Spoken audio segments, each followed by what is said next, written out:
Oops.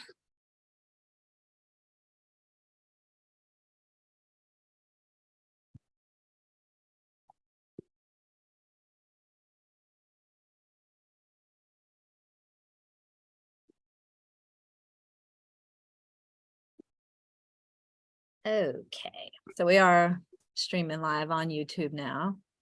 Yeah, give me a second. It says this meeting is being live streamed, and it says I got it, but I can't get my. Oh.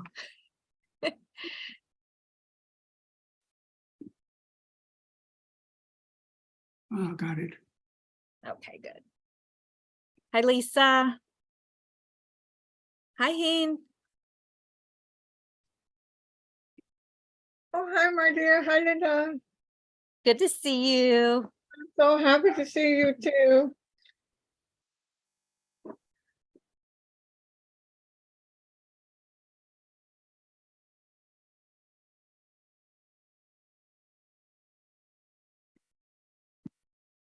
Hi, Ayaz.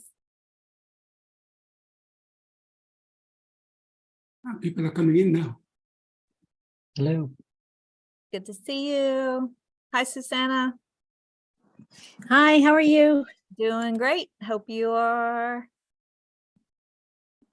Yeah, I'm doing well. Hey, Glenn.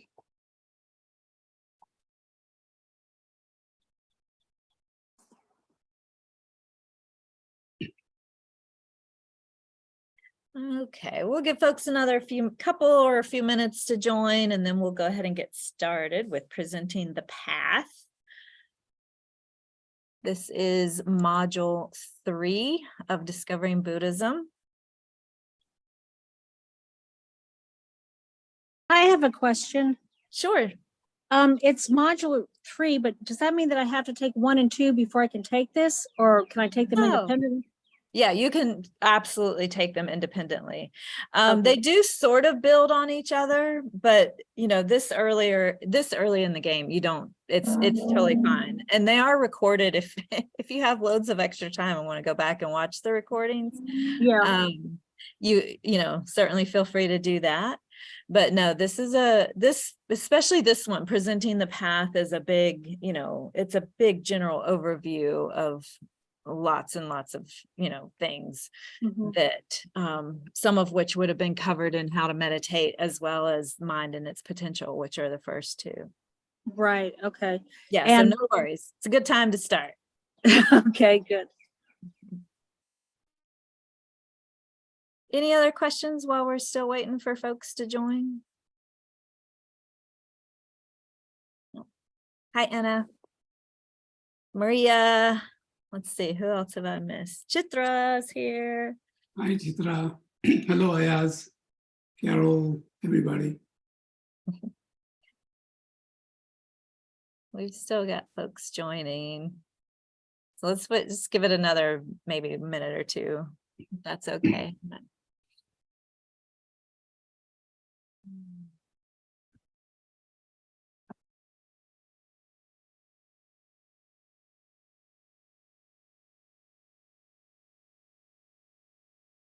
So hopefully everyone did receive my email earlier today. This entire module, presenting the path, which it's going to have 6 sessions. So for the next 6 weeks, it will be only online. So tonight I'm at the center just in case anyone did come, but after that I'll stay home. But thank you for understanding, and hopefully that did not you know, mess anyone's schedule up. I'm glad to see you all on Zoom and YouTube as well. Actually, let me get my YouTube up.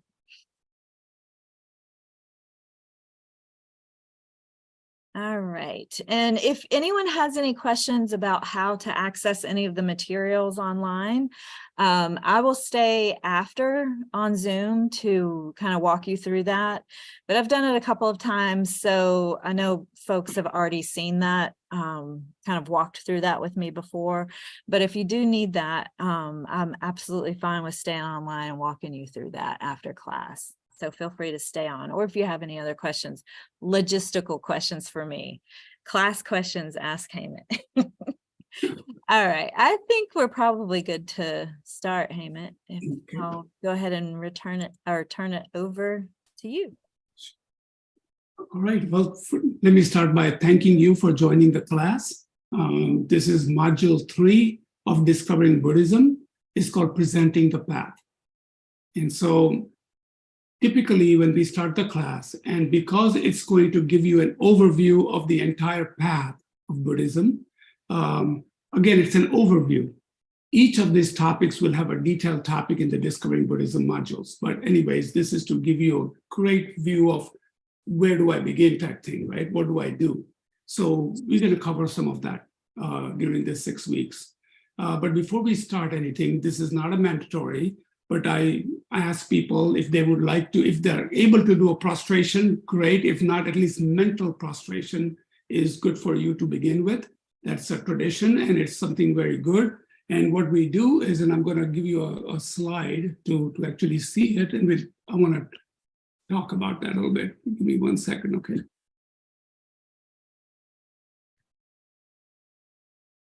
Let me see if I can move my slides, but looks like I'm going to have to go this way. There we go. Okay, so you want to do is, they do, at least mentally if you're doing it, you want to do 3 prostrations, or if you can do on the floor. And they're called full prostrations or half prostrations, but at least mentally, you want to at least put your hand on the crown, forehead, throat, heart, and then bring it back up. This is 3 times. And the purpose of that is to remove negative mindset of body, speech, and mind, develop good qualities. And it's an admiration. And I've also heard some teachers say, you're basically saying, I want this knowledge, I want these teachings. And so that's another way of showing humbleness. And then, of course, when you say Om Namo Manju Shriye, Namo Sushriye, Namo Uttama Shriye, Soha.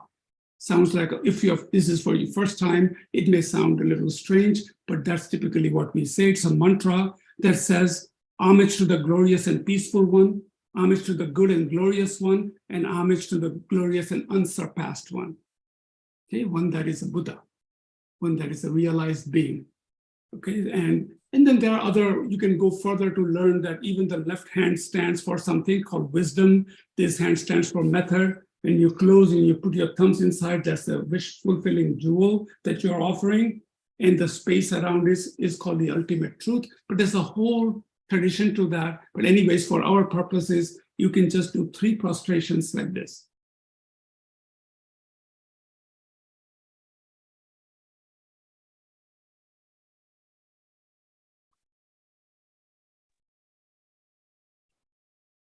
Okay, so we're going to start with a little meditation, okay?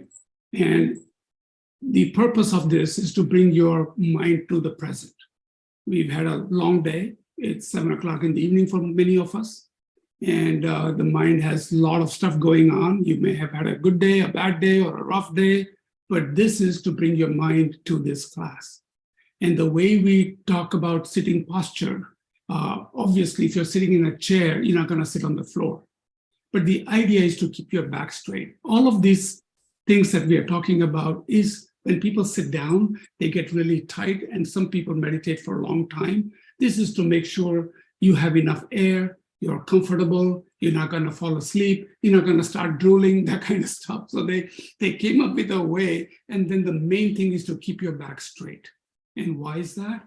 Is to keep the energy in the body. When your channels in the body are open, the energy flows better. So that's the purpose of this posture. It's called Vairochana posture, a perfect form. So what you do is you keep your back straight, relaxed, fully upright. Your legs, if you're in a cushion, their legs are crossed. If you're in a chair, just make sure both feet are on the floor. Your arms are relaxed on the lap, and the right hand over your left hand, just like this, on your lap, right? About a finger or 2 above, just by your belly button, basically. Your head is slightly tilted, okay, forward, and you're gazing on the floor in the front of you. And your jaw and mouth are relaxed and not tight. And your teeth are slightly apart. Your tongue the tip of the tongue is touching the palate of your mouth. the top part, right? And your eyes are either closed or slightly open.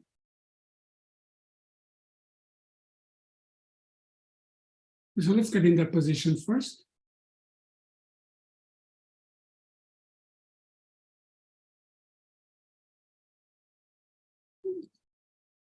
Okay, so now we're going to start our meditation. And what I want you to do is just let's bring your awareness to your breath. And why breath? Breath is something neutral, right? You're not looking at something, you're not looking at a shape or color or an object, but an average human breathes about 17 to 30,000 times a day.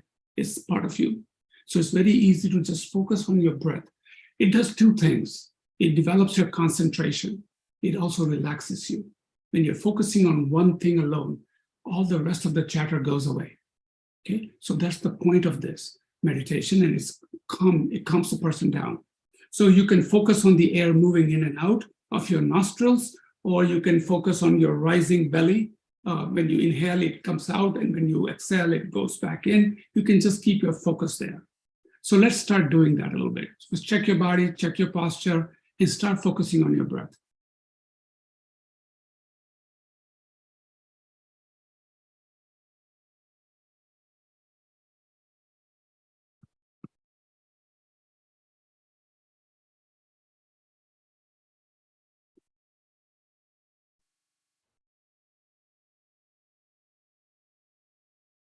And if you find that your mind is going somewhere, which will happen, it starts to get into a story, it starts to see forms and colors, that's okay. Just don't get tangled up with that.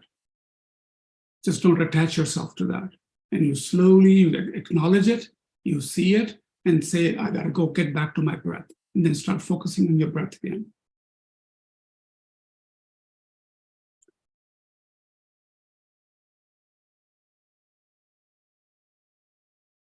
And your job in this meditation is to become aware of your mind wandering and how you are able to bring it back.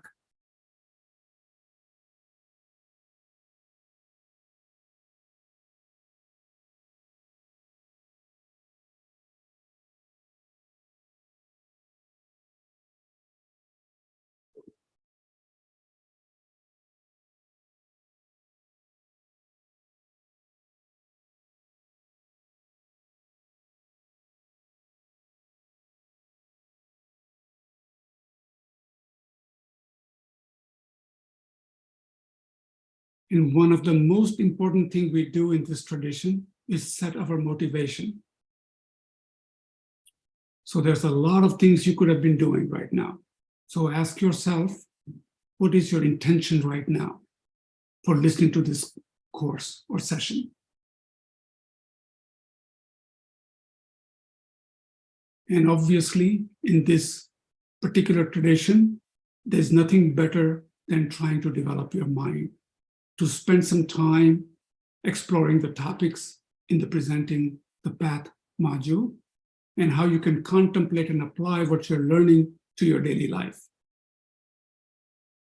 And if you find it enriches your life, it helping you to open your heart and mind for others, that's when we touch what we call Mahayana motivation.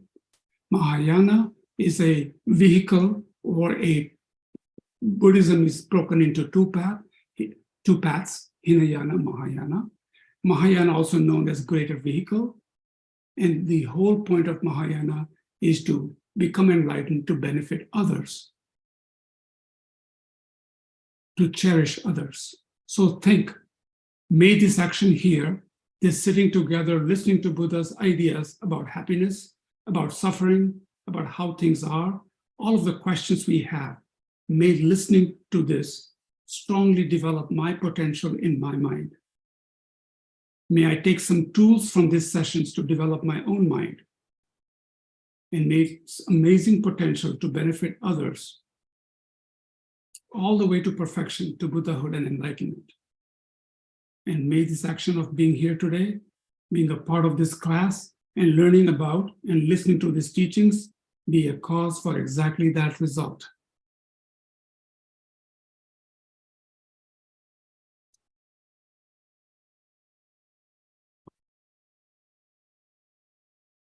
Okay, now you can bring your mind back to the class. And I just wanted to point out that we typically start with the video, but we are not going to. But I had this link, and Linda, please correct if this is wrong or if they can go another location. But there is a nice, all the modules have an introductory piece in this particular CD or a show, but you can always go to the Presenting the Path. It's about 26, 27 minutes. And Hema, I did send that, Hema and everyone, I did send that link to the introductory video earlier today in an email to you all. So you can watch it from there. Right, so make sure you get it, when you get a chance to watch it, okay? Okay, so about this module, okay? So we are going to be talking about, it's just an overview right now, and we'll get into depth in everything. So a couple of ways, I want to start with a preface. This is an overview of the stages or steps or different things that we need to cover in the path, okay? And each of this topic has an actual DB class too, some of these topics. So you'll get into much, much deeper, but at least you will get a good flavor for what this path is all about and how it can help you. So let's start with that. So first thing is Lam Rim. It's called the graduated path, or step-by-step training to liberation and enlightenment. Okay, it's broken down into 3 scopes, which we will cover shortly. We're going to set foundation today. Today's class is not going to get into a lot of the topics, but we're going to set some logistics and some foundation so you can build upon those things. Okay, and then we will also at one point cover the 3 major aspects of the path. So if you were to take all of those things, there are these 3 things that stand out, which we will talk about. Okay, renunciation, emptiness, and bodhicitta. Again, I think as Linda already mentioned, the class meets from 7 to 8:30. We'll meet 6 times.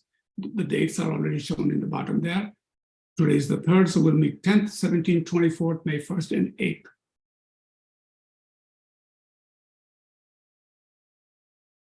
Okay.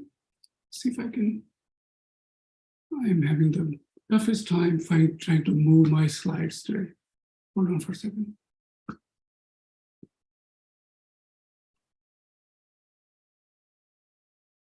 Okay, so let's talk about the reading requirements. Okay, so already you have some links for the reading material, right? So I would suggest to you that you at least start reading The Turning of the Wheel. That would be your homework. It's by Lama Thupten Yeshe. It's only 4 pages, really not major. Then there's a second reading called Method, Wisdom, and the 3 Paths by Geshe Lundrup Sopa, and a wonderful outline by Nick Rybush. It puts the whole path together in a summary form, maybe 2-3 pages. So when you get a chance to start reading those, but at least start with the Turning of the Wheel. And here you'll learn the 3 turning of the wheel or teachings of Buddha after he was enlightened. And then, I don't know if you have this book or not. Yes, I'm not proposing that you get one, but this is a required reading if you're serious about the topic. And if you want to go for certification, this is a required reading. It's called The Wisdom Energy. It's a beautiful book. You learn about Lama Yeshe and Lama Zopa Rinpoche when they came here in the 60s and 70s, how they met. And then really the very first chapter blew me away, the purpose of meditation. We talk about meditation so many ways, but he really puts it out there. What is the real purpose of meditation? So I would suggest that you take a look at that. It also talks about how to approach and study Dharma. It talks about causes of happiness, how the delusions arise, the 3 aspects of the path, and has a wonderful glossary in the back. A lot of times when we read a lot of these texts, you get a lot of these Buddhist terms, right? And you'll find that sometimes a glossary is very helpful. Okay.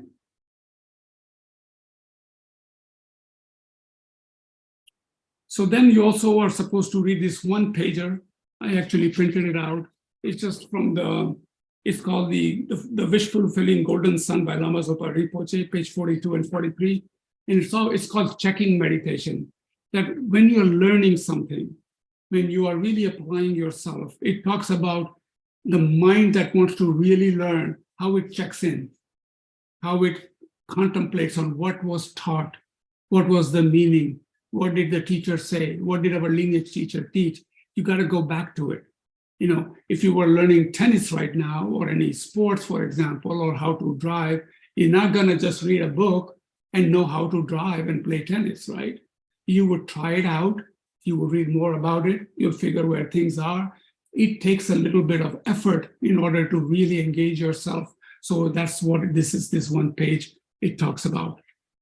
And then the liberation in palm of your hand. For those who are not familiar, it's a thick book. It is my go-to book. It's go-to book for many Buddhists. This is a concise, it's the entire Lamrim here. Okay, there are much more elaborated texts which I'll share with you.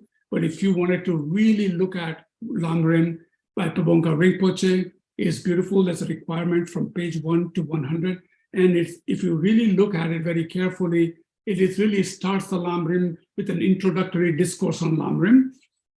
And then it gives you a little more information about the greatness of the teachers and the authors, how one should teach, how one should study the Dharma. Okay, so that's the reading requirement here. Any questions on that so far? The name of that thick book, Hemant, was what?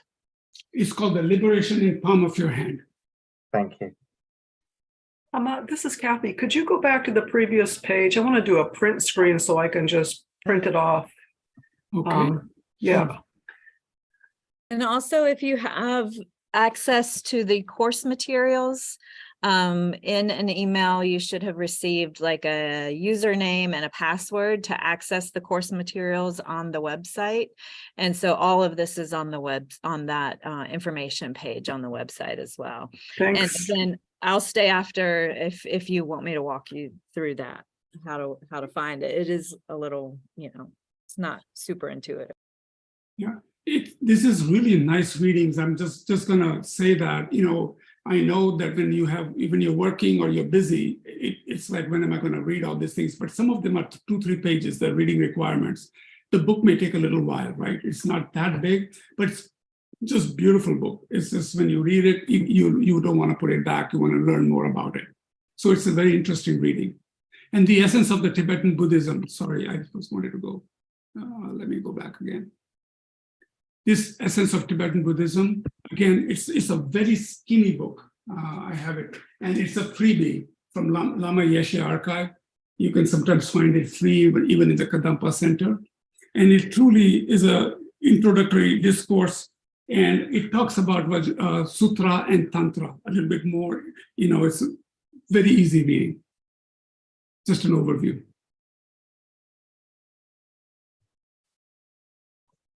Okay, this is what we can expect in every class. Again, I'm just setting the foundation. Today, not a lot of details, just going through some things that you can expect.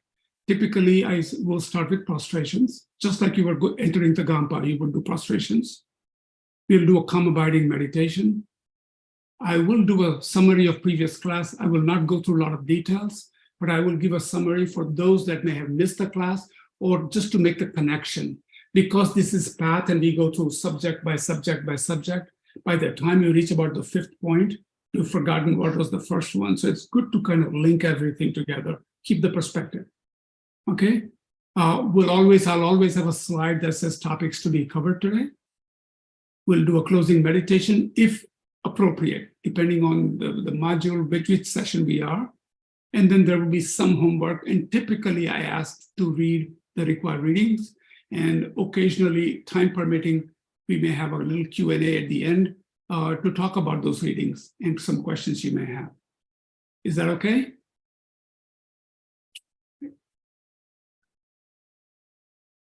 Okay, so we genuinely start the class by talking about these 3 parts.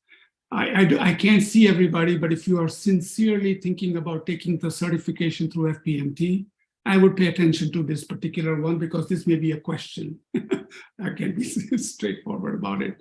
And this is called the attitude, student's attitude. So you come to the class and it's one of the attitude is like an upside down part or a vessel. Okay. The point is here, nothing is going in, no nourishment is going in. Mind is already distracted, ears are not taking it in. It's almost like you're not in the class, your mind is somewhere else. So the attitude is you need to bring your mind here. Don't be like an upside down vessel or a pot. The second one talks about don't be like a pot with a hole in it, right?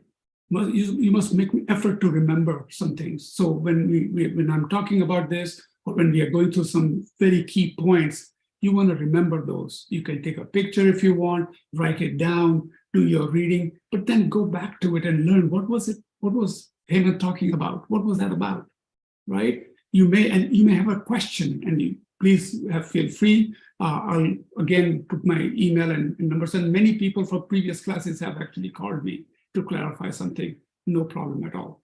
Okay, and if I don't know, I will certainly get back with Geshe-la and find out for you. Right. So, anyways, and the third one is like a stained pot or dirty pot. You come with all kind of mind. Some people want to learn, so they want to go out and do this and do that, and they want to show something else out there. Any kind of delusion you may have, rather than coming with open mind, right? Come with open mind, hear it out. Okay, this is not about pushing somebody, forcing anybody. Be relaxed, be open-minded, and hear it. See if it works for you. So these are the three parts. The idea is to listen with full attention, with open mind, and try and remember some of those points. Okay.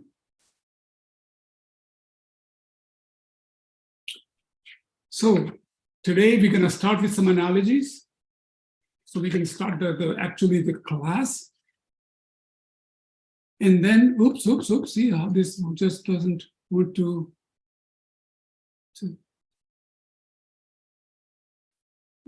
give me a second here, analogies. Okay, and then why do we need a graduated path for enlightenment? So we're going to answer that question. Then we're going to talk about this Lamren. What is this Lamren? We're going to talk about the scopes and so forth, and we'll define those things. We'll talk about the unbroken lineage. It's very important, that particular one, unbroken lineage. You know, I was reading Venerable Rabina, and I'm going to paraphrase Venerable Rabina here and there because I've been reading a lot of her teachings on this particular module. And so some very key points I want to bring out. And it's very important. And she says very clearly, just go out there and see how many books are out there on Buddhism. Just gobs of them. Right? There's 84,000 teachings Buddha gave. So where do I begin? What do I read? You go to a class and you hear a topic, then somebody is doing some mantras, and then somebody else is doing something else. And you go to some other lineage and you find something else. And we go shopping around and looking around. What's important here is where is this coming from? Who is teaching you so you don't get sidetracked? So it's important that we look at the lineage. And then we'll cover a little bit about the Buddha, Lama Atisha, Lama Tsongkhapa, and you'll learn a little bit more about them. And then there are these three contemplations. I may not get to all of those contemplations, but I think if time permitting, we'll at least get to the first one. And what does contemplation mean? This is when you leave the class today, I want you to think about that. Contemplate on it. Okay? It's a foundation. These things are, no matter what you learn, these three things will always be there as your foundation. And that's why we call it the contemplation. Make sense? Okay, so let's start with the analogy. I've stolen this first cooking class from Venerable Rabina. And she says, you know, when we talk about mathematics, when we talk about recipes, you'll be disappointed if you just sat down and filled our heads with recipes, books and books and books. With spiritual practice, there's a tendency to make it complicated. When it comes to spiritual, we sometimes somehow think it is so esoteric. Oh, it's this wonderful feeling. Oh, I'll see colors. I'll get this. You start to go little berserk about that. We don't see things in an organized way, in very practical way. So Buddha says a lot of things, we have 84,000 teachings. How do I put it together? And that's the point of what we are going to package this. Okay? Another one is a spiritual roadmap. And ask yourself, if you were first time going to go to, say, New York or Florida, wherever you want to go, and very first thing you're going to do is you're going to look up in a Google map where you're going if you're driving, or you're going to find out how to get a ticket to fly there, where you're going to be, where you're going to stay. And obviously, if you're driving, you want to see how long it's going to take. Are there any tolls? Do I have any gas? We plan it out, right? This Lamrim is such a path that you're planning your enlightenment, your path, your goal to enlightenment. And we'll also give you a nice definition of what is that, okay? We hear in Buddhism a lot of the words like suffering. I upfront will tell you that that's not a true word, that dukkha is the Sanskrit word that Buddha said. And dukkha does not necessarily mean suffering. It is dissatisfaction, and maybe some suffering is part of that. Okay, so just kind of put that in mind. And so we'll talk about that. So we're going to outline this path. Okay, so this is the need for this. There is a need for a graduated path. So now let's talk about another way. If we were to say, take an example of a school, we fully understand if somebody was in a junior grade, right? We understand if somebody was going to go to high school. We understand college. It won't make any sense to put a person from a junior school into a high school. You need some foundation, right? So this is how this Lamrim is kind of put together, okay? So these are the topics we will cover in an overview way. So you're going to see the scope means nothing but the capacity of the person. Just like junior grade, you would have a person of a lower capacity, right? You're not going to put them in a trigonometry or a mathematics class when they are just learning how to write sentences. We are all in this boat. So it really is good to refresh ourselves. If you have already gone through this, it's good to understand the lower scope. It prepares you. Then you advance. Then you go to the middle scope, and you start to understand. And then when you got this package, scope 1 and scope 2 together, you go to the great scope. And there are some practices that are preliminary before you start something. You got to prepare your mind, just like we did calm abiding meditation. You want to keep your mind good. There's a time in the morning or something like that where you want to prepare your mind and then do your practices. So we're going to walk through all of that. But it gives you an idea that we will go through some of these topics like precious human rebirth, death and impermanence, suffering of the and rebirth, refuge and laws of karma, and so forth. Okay. So let's talk about, and before I start, since we are talking, we will talk about it, but I want to just also, since we're talking about unbroken lineage, I want to also start by thanking Linda and our DB teachers. Because of them, these sessions continue, and a great opportunity for all of us to learn from this. So we couldn't do it without them. So we really appreciate Linda's help in this. She's been doing this for every session. So much appreciated. So let's look at the lineage. Thank you, Hemant. Absolutely. And thank you for teaching. Oh, no, my goodness. It's a privilege. So this is very important to me. I mentioned that earlier, that this is not somebody in some center made this up, right? This is not some teacher after getting PhD wrote this. This is coming straight from Shakyamuni Buddha, okay? And we're going to talk about a little bit about it in few minutes here. So just understand, we'll talk about the 3 turnings of the wheel, the 4 noble truths, and the perfection of wisdom, and how he kind of put all these things, how he started this teaching, and then he taught 84,000 teachings.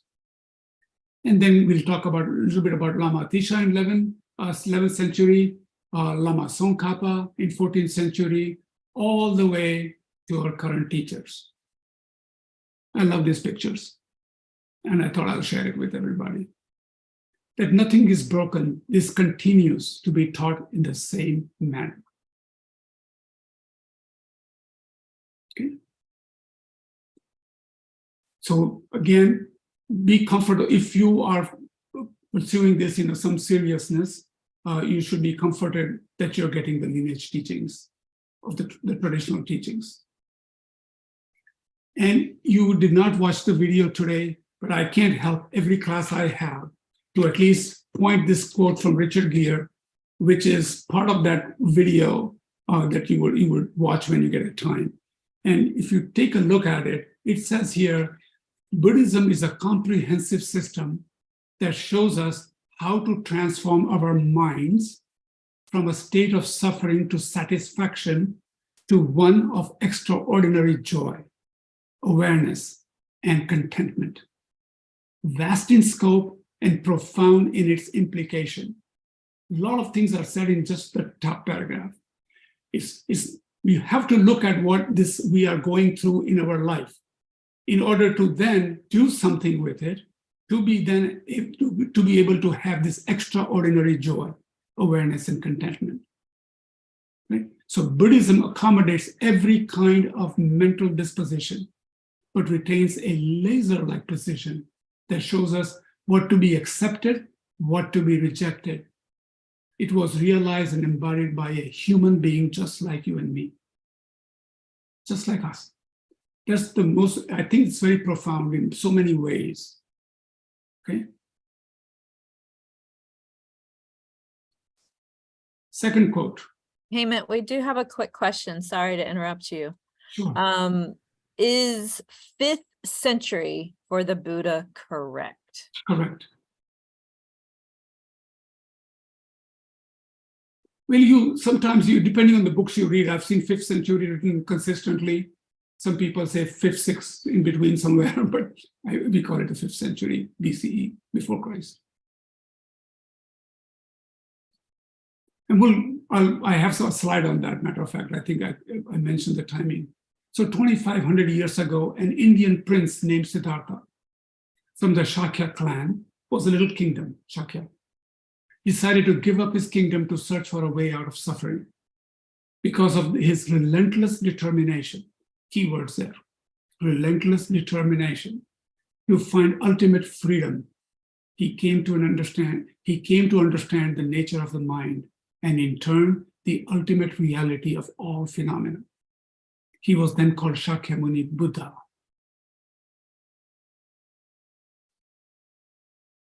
So we talk about Shakyamuni Buddha. And remember, we all have this potential. That's the whole idea behind learning all of these things, that we have this potential to become a Buddha. Okay?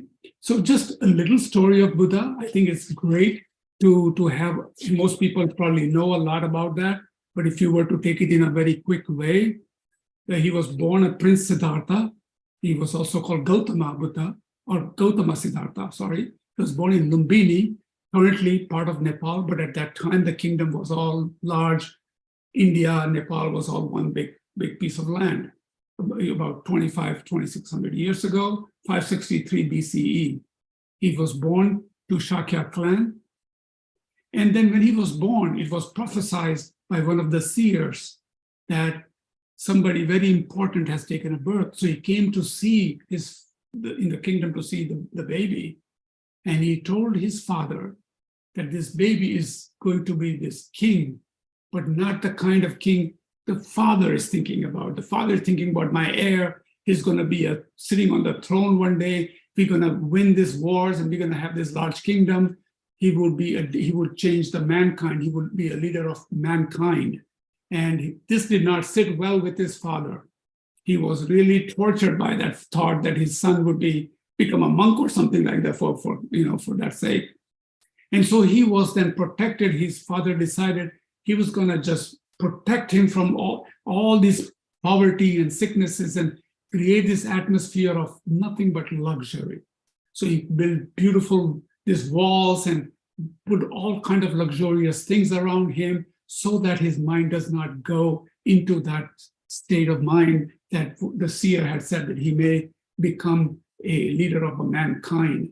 He wanted him to be a solid king, right? So he was shielded from all of these things.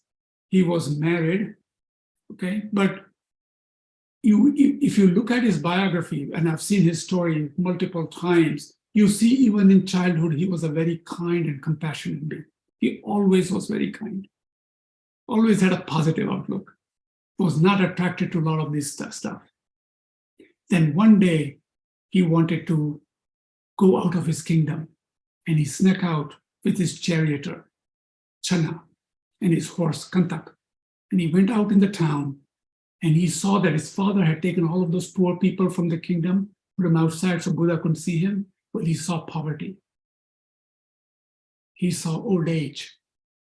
He even saw a person, dead body being taken for cremation. And then this fourth sight, he saw a mendicant, a wanderer, a sage type person who's seeking liberation. He saw these four things. That really got him. He started to getting really distraught over the fact, if there is poverty, what is the difference between me and them? And then if they have to die and I have to die, then what is life all about? What will happen to my wife and children and my father and mother? Will they all die? All these things kept on running through his head. And then he also saw that mendicant who had nothing, but he seemed like a little free person, nothing to worry about. So that played a big role in his mind. And one day, without going into the whole story, he decided to leave his kingdom. He wanted to go and search for how to end suffering, how to help others. He was very dissatisfied with the state of his being at that point in time. So then he went and he practiced so many, found teachers. He would learn so quickly, and he got to the level of the teacher, and the teacher would offer him, please take over the school.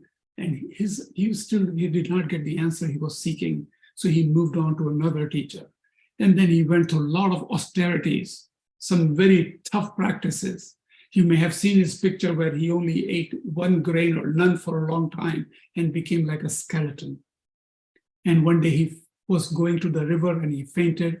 And there's a beautiful story of this young lady who was going to the river to offer something, went there and gave him porridge, some pudding type thing. And he said, you are such a person of such high caliber. If you die, then how can you help others?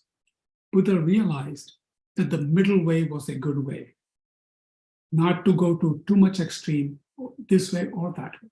Stay in the middle, and if you benefit others. And so after that, he wound up in a place in Northeast India called Bihar, under this Bodhi tree. It's a ficus family, beautiful tree. Many of us have been there from the Kadampa Center, matter of fact. We went in 2018, we actually got to go to Serajay and Bodh Gaya to see where he was enlightened. So he sat under the tree and was determined that he was not going to get up till he found his answer. And therefore, after meditation, he was enlightened. We will define what enlightenment means later on. And when he was enlightened, he looked around and realized how he looked at the phenomena, the reality, the way things are. And he contemplated for a couple of days, how am I going to help others? How will people understand? It took him a while, and he wound up in another place. He walked after a couple of days, a place called Sarnath. He found his first few followers, and he gave the first turning of the wheel, the first teaching on the Four Noble Truths. The second was the emptiness. I think I might have it here. No, I don't have that. On emptiness. And the third one, he found that his teaching may cause a little bit of confusion. Sorry, my slide is not in the right location, but we'll get there. Let me just go back. And then so that's called the three turnings of the wheel. And then he taught for many, many years, and all these 84,000 teachings. And he went what they call Parinirvana in Kushinagar, India, at the age of 83. The teachings are coming from him. It's all his teachings. So that's what we'll be learning today.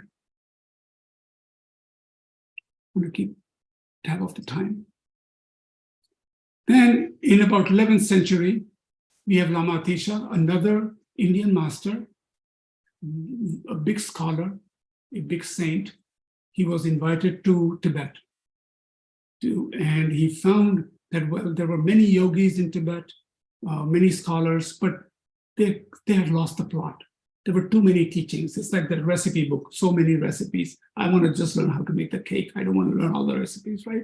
Same way, 84,000 teachings, some local religion and practices and so forth. So what he did was he put the teachings in a very concise, small, concise way and wrote his famous text, Lamp for the Path. This is the beginning of Lamrim. In an orderly fashion, he took the essential points of all the teachings and he put it in a very beautiful way. So that's the starting of the Lamrim. And then in 14th century, we have just a tremendous scholar, Lama Tsongkhapa from Tibet. I think he was born in a place called Amdo.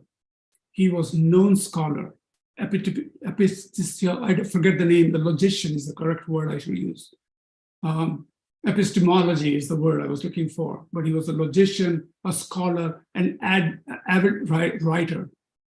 And he took and he really elaborated the Lamrim. And you can see his 3 volumes, you see them in Kadampa Center, all these 3 volumes, 1, 2, and 3. This is the entire Lamrim, very detailed. Okay.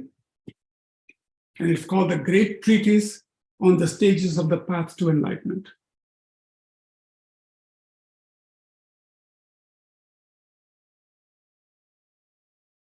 So there you have it. He wrote, it's also called Lamrim Chenmo. So excellent guideline. So now you're going to start with some definitions. You're going to hear a lot of these words like samsara and nirvana and enlightenment. So let's say, what is nirvana? Okay. Nirvana, sometimes, or we use the word in English, liberation. That's one of our goals. Our ultimate goal is enlightenment. Liberation is to free ourselves, liberate ourselves. The state of complete freedom from samsara. So there comes another word. What is samsara then? For many people, you may understand, but I may have it written somewhere in here, the meaning of samsara. If not, I will. It's basically the cyclic birth, death, and the suffering in the life, continuously going in circles. That's samsara. We are all in samsara. Okay? So if you want to take a look at that, that is what is exactly nirvana actually stands for. Many people are happy with just getting nirvana, but as a Mahayana practitioners, the Buddhism that we are learning from Geshe-la, or the tradition we are following, is about getting enlightenment. Not only taking care of individual, but you realize after you look at the reality and phenomena that everybody's in the same boat. Not only that, if life has meaning before us and after us, we were each other's mothers, they call it sometimes, mother sentient beings. So it is our obligation to help others.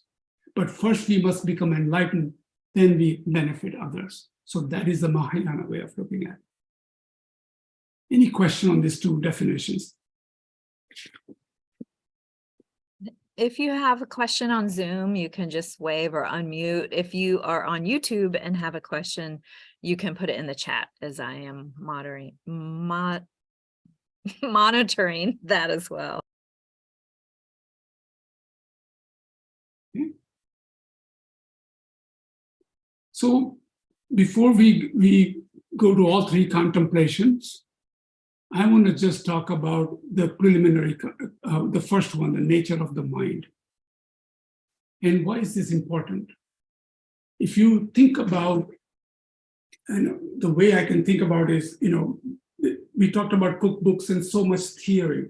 We talk about so many teachings, but when we look at Tibetans, they are really very particular. And you may already have found out There were 6 of that and a 24 of this and a 2 of that and a 1 of that, right? You've seen that many times. Why? Because typically, even when I was thinking about Venerable Robina, she says, if I tell somebody I love you and you tell me back I love you, but if you really look at the word, we totally mean something different. If you really start to peel the onion and say, what do you mean by I love you?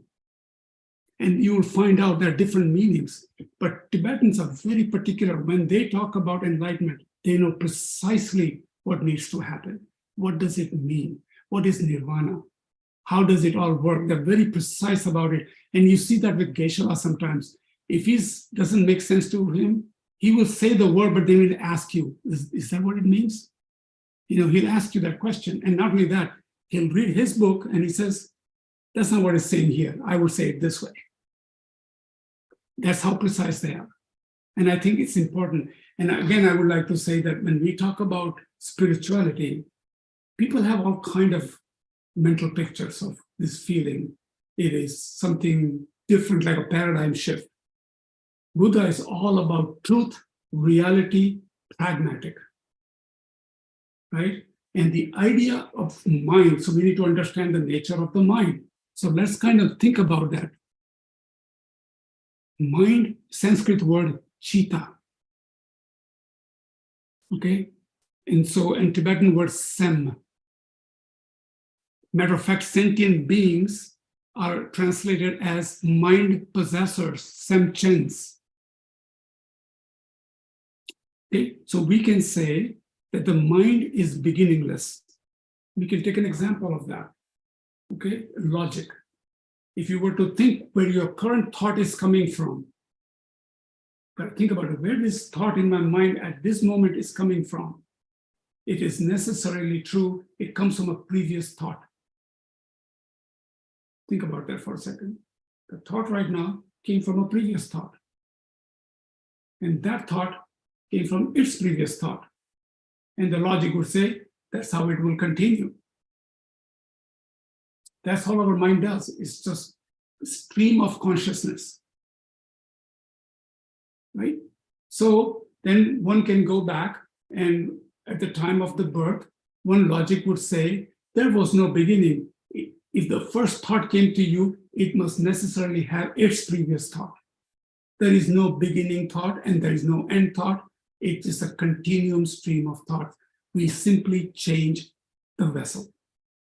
The mind continues. So, knowing that, mind is clear, it is not physical, it is not your brain. Okay, you look at Tibetan, when they talk about mind, they'll put their hand here sometimes. They won't typically put here, they'll say, in my mind.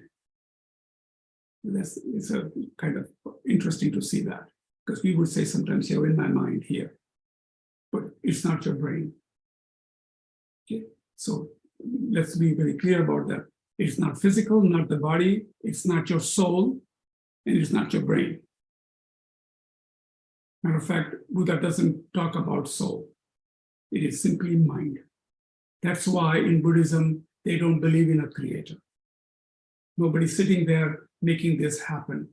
And I don't want to talk much about that. Other than that, Buddha would say, you can become a Buddha. You have the capacity to become a Buddha. It's just out of karmic actions that we've done, causes and conditions and karmic activities, and we continue to do that even today. We pollute our mind. And we've been putting a lot of those words, languages, and degrees, and so many things. And we think that's the way things are. And we think we know it all. Just put 15 people or 5 people in a room and put the same topic and you'll get 15 different opinions. Because everybody has their mind that has been practicing the same way or different way, in their own way, I should say, right? But it has this marvelous potential. And the job is to clear these negative states of mind, hatred, contempt, all this stuff, anger, ignorance, right? Aversion, all of these things we have, and turn it into a positive state of mind. And once the mind is clear with a positive state of mind, your mind reaches a state of Buddha. That is the idea behind you becoming Buddha yourself. And that's the practice. Okay? So they say the whole spectrum of your inner and outer experiences is your mind, and enlightenment is the potential of your mind. So what you want to remove is all these negativities, your jealousy and your other things. I just want to move it out. Okay, so we already walked through how the previous moments work, and we talked about there is no creator, and we talked about the mind is beginningless. So the conclusion, Buddha would say, mind is beginningless. And so the goal is to become enlightened, and that is the potential of your mind. So simply speaking, it's the full development of your mind from point of view of positive qualities. Buddha says that they're actually innate to us. Love, compassion, wisdom, joy, contentment, these are innate to us. This is our natural potential. The full development of these beyond which you can develop them further is enlightenment. And then you will see that because of that, you will do nothing but benefit others whenever you want. So it is 5 to 8.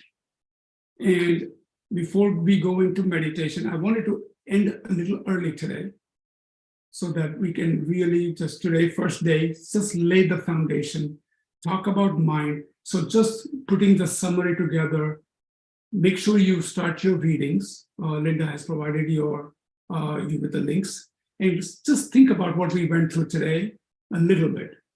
That we are going to talk about a path, an overview of the path that our teachers have taken time to take all these 84,000 teachings and put it in a very beautiful way for you to be able to then practice. It allows you to couple of other things. It not only shows you how you progress, but it also allows you where you might want to ponder deeply. You may start picking on karma and you have a bunch of questions and you start learning about karma, you're asking Geshe-la, you read some books, so you start to become good with understanding karma. Some people may have a hard time, which many people do, learning emptiness, which is a topic we will give an overview. It's a whole other topic. And there's a lot of reading, a lot of questions. What does that mean? What does it look like? What does that reality look like? How am I supposed to even contemplate on it? These questions can be answered. So as it is giving you a path, it's also giving you opportunity to dig deeper. And thankfully, Geshe-la has been very kind on Wednesdays to teach you the Lamrim classes, right? He's picking on those subjects. And so if I were you, I would at least make an attempt to attend those classes, and you can ask questions. You can write down a question, send it to Linda, and she will pose a question. And sometimes he's not able to answer all the questions, but he at some point will answer that question to you. So that's another way to at least, it just gives you a very good overview of this particular module. So if there is no question, in the next class, we'll go through another contemplation called the spiritual teacher. Then we really start with the first topic. It's a contemplation, but actually the first topic of the Lamrim called precious human rebirth. Okay, that's the first topic in the stages, in the first scope, precious human rebirth. Then we will slowly get into the next session of death and impermanence. Then we'll talk about the realms, and then finally close with what is refuge. So you can see that once you have these contemplations as a foundation, then you start to think about precious human rebirth. We'll talk much more about that. So it's building a foundation. Then you start to think, but that precious human rebirth has only so much time. We can die anytime. So it's building you slowly. You start to feel the little urgency that yes, my life can be gone in a day or two or even now. We don't know. So what must I do? So now it brings you up there. Then you talk about if your mind is not in the right place, we just talked about the quality of the mind. You have a positive potential, but we've been polluting it with anger and politics and so many things. It's not easy to get rid of it. You have to work through it. That's why we do meditations. So that's the practice, right? So then what happens is, once you understand how, if mind is not in a good place when you die, guess what? That continuum of your stream of your mind goes to another state of mind that's going to be in trouble. So then you say, you know what? I want to learn this. I want this path to be my path.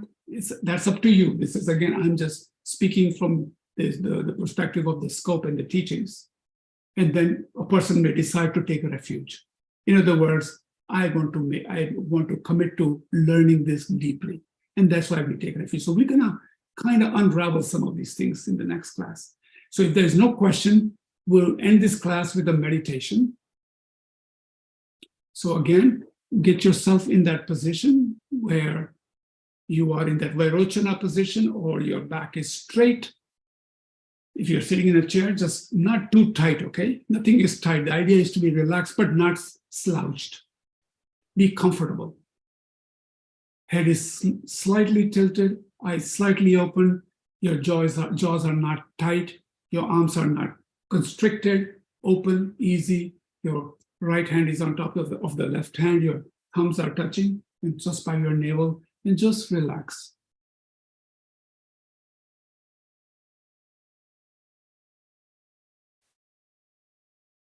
So now, as we come to the end of our class today, let's take a moment for a brief meditation on Shakyamuni Buddha, followed by our dedication. So first, start just taking a minute or two to focus your physical body on your physical body. Just scan, finding the most beneficial position with your spine straight and erect, and the position that we just walked through. Feel the weight of your body. It's substantial, earthy character. Become present in the moment and the place where you are.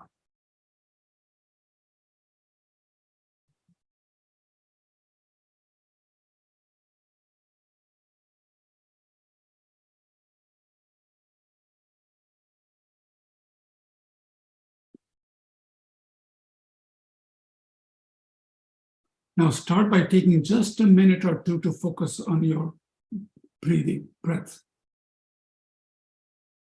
Just as we did in the beginning of the class, focus the attention on your breath, the sensation of the breath flowing in and out of the opening of your nostrils, and let the thoughts go like clouds in the sky.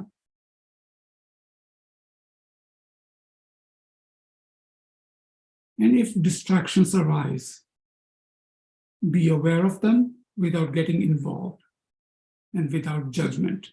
Then gently bring the attention back to the breath.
Now let's bring Shakyamuni Buddha to the crown of our heads.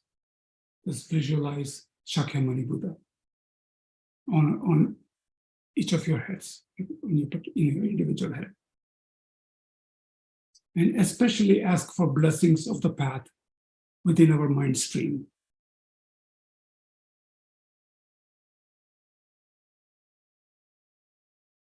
What we are asking for is whatever we need in our spiritual life at this time. We are asking for the blessings, that we could receive exactly that, clearly and receptively, for the benefit of all.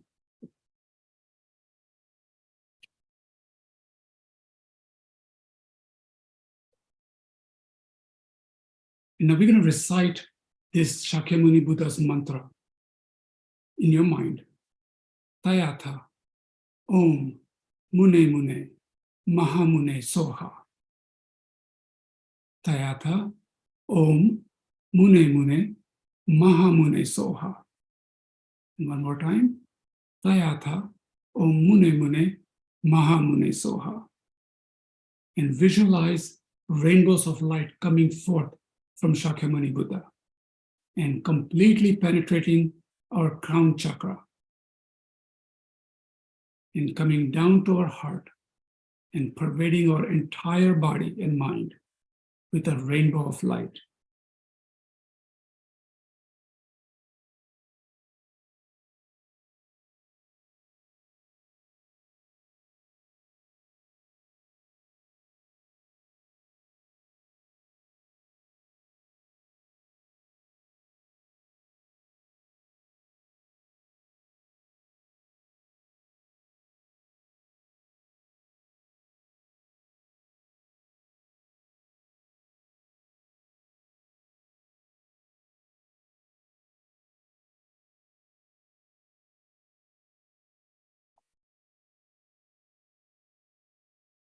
Shakyamuni Buddha melts into a stream of golden light, enters the crown of our head, and descends to our heart, completely blessing us with heart instructions, advice, and realization of the path.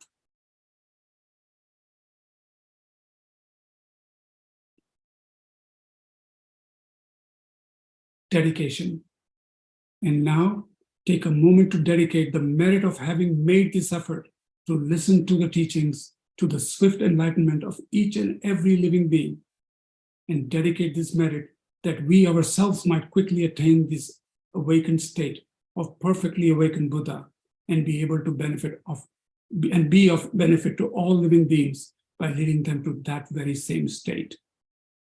May we generate the bodhicitta or a wish for others to be happy, which has not been generated, and may the bodhicitta which has been generated never decline, but always increase. And may the gap between our mind and Dharma be reduced to nothing. And may our mind become perfect Dharma for the benefit of all.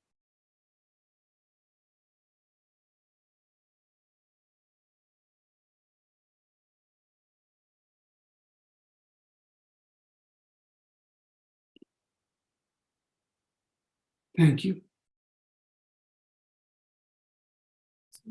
I can tell you today, this is the first time I've ever completed a class this little early. I made an effort, but please expect that as we get into the topics a little more deeply, it may take till about 8:20-ish or so, okay? That I'm trying very hard to keep it. I understand at the end of the day, people don't have the bandwidth sometimes to listen to somebody speaking, right? So I'm trying to make it interesting through some slides, and hopefully this will help us maybe absorb a little bit better. Thank you so much, Hemant. That was great, Hemant. And there was a beautiful meditation also. Thank you. And thank you, Linda. Absolutely. Yes. So again, I will stick around on Zoom. So Hemant, if you want to stop sharing your screen, I'll stick around on Zoom for anyone who has logistical questions about how to access materials or anything. Thank you, Hemant. Now, Thank you. Thank you, Hemant. Thank you, Linda. Thank you. Thank you. Have a great night. Thank you. Good night. Good night. Hi, Rainey.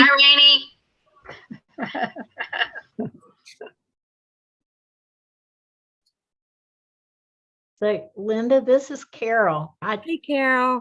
I have a question about the, is this the right time, for the stuff about getting to the materials? Yes, absolutely. Okay, so I don't know what I'm doing wrong. but let me try. Let me try it again. When I go to the user, let's see, to that user account, to there, I get a screen. I don't know if maybe I could I share screen real quick? And no, you won't No. be able to, but I can. Heymet, can you just put your cursor at the top of your screen and stop your screen share? Oh, stop sharing, huh? There we go. Okay, great. Because what's happening, I'm getting a screen that it's like the profile for DB participant. Okay. And it gives all the profile details and all of that. And I've Okay. been to it before, but anyway, that's what's happening. Okay, so let me share my screen and we'll go through that real quick.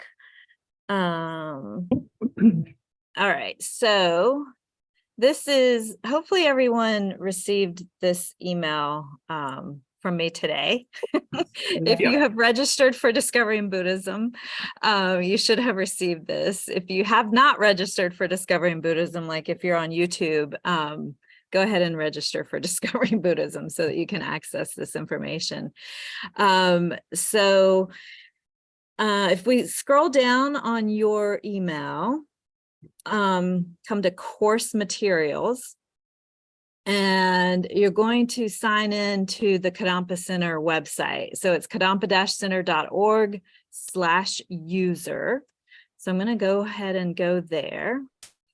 And then it says, welcome, you're the members only area.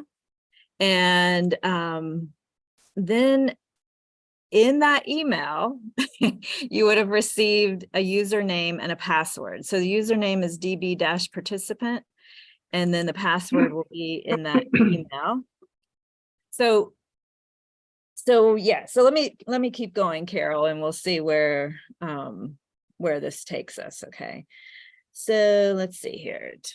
Okay, so what I did, I'd gotten that before, what you've just gotten, like, in the previous module. And this time what happened, it was the other part. So what I have logged out, it said I could log out. So I logged out, and I'm going to try and log back in. Okay. And see if that helped. Yeah, so try that. And then once you type in that username, db-participant, and the password, then that will bring you to the DB Discovering Buddhism course materials. And so right now we're on Presenting the Path, and the information page is here. And you would just click on that. And the information page has like all of the readings and everything. And then homework is here. Now there's nothing to click on yet because I haven't posted the homework yet. I'll do that tonight when I get home. But I'll go ahead and open the information page so that you can see all the information that's contained here. And I think someone asked for Heymet's email address, and it is on this information page here. And my email address is there as well. And all of the readings, so it goes on about how to join via Zoom, live stream, YouTube, and here's all the readings that Heymet had a slide about. those readings all are right here. And so it's the Discovering Buddhism at Home subject area 3. And for these two, these are online readings. So all you do is just click on that. And the homework for tonight or for this class is in this, the Turning the Wheel by Lama Thupten Yeshi. And so the other things are in there as well. And then, all the books are listed here: Wisdom, Energy, Liberation in the Palm of Your Hand, Essence of Tibetan Buddhism, and of course, how to donate. I forgot to mention that in tonight's class. I'll do it next week. And then if you are working towards a Discovering Buddhism certificate, please note that the Kadampa Center does not provide these course certificates. And so if you want to obtain a Discovering Buddhism certificate, you will need to do that through the FPMT. And there's directions or instructions there on how to do that. So if you do want to obtain certificate of achievement for each module, then again, you would need to go onto that website, create a login and an account, because there's more than just attending the class. You have to take quizzes and things like that and submit all of that information. And they have a like a chart that you can click on and you can track everything as you're going through each module. But again, that is not done through Kadampa Center. That must be done through the FPMT. So our classes are kind of to, support that process, but it does need to be done through the FPMT. Any other questions? Did that help, Carol? So Linda, I don't know how I got to that other screen, but I logged out and then logged back in and that worked. So okay, good. I didn't think to do that before, but that's okay. Great. And, that's totally fine. Thank you. And this is wonderful. Well, it's my pleasure. I mean, I want everyone to be able to find that information because there's a lot of information there. Yeah. So yeah, it's a lot. And, I've been doing this for a long time. So it seems second nature to me, but I know it's not intuitive. So I get it. Any other questions before we close tonight? Thank you. All right. Thank you, Linda. Thank you, Howard. Thanks for coming. Always good to see everyone. Okay, See you next week. See you next week. Take care. Right. Bye-bye. Bye. Good night, everyone.